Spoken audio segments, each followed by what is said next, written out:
They knew what was happening and they didn't tell you. Can you imagine if you knew on January 28th, as opposed to March 13th, what they knew, what you might have done to prepare? Our nation has gone through a very challenging time this year. But I want the American people to know that from the very first day, President Donald Trump has put the health of America first.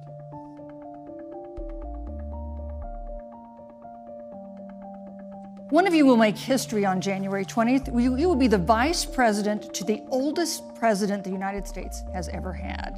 Vice President Pence, have you had a conversation or reached an agreement with President Trump about safeguards or procedures when it comes to the issue of presidential disability? And if not, do you think you should? You have 2 minutes without interruption.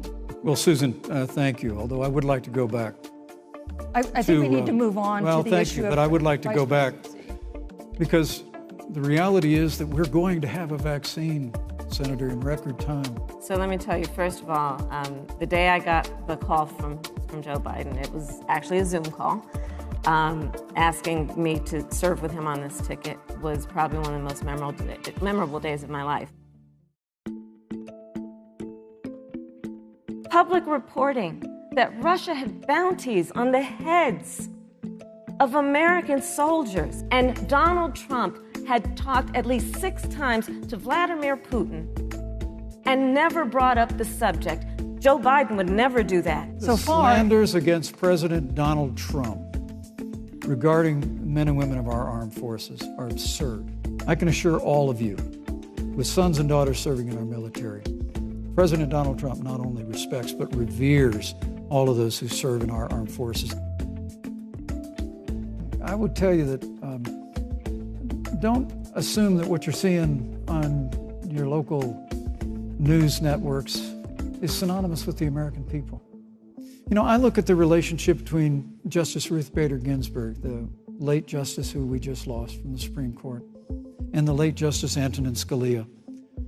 They were on polar opposites on the Supreme Court of the United States, one very liberal, one very conservative. But what's been learned since her passing was the two of them and their families were the very closest of friends. Joe has a long-standing reputation of working across the aisle and working in a bipartisan way. And that's what he's going to do as president. Joe Biden has a history of lifting people up and fighting for their dignity.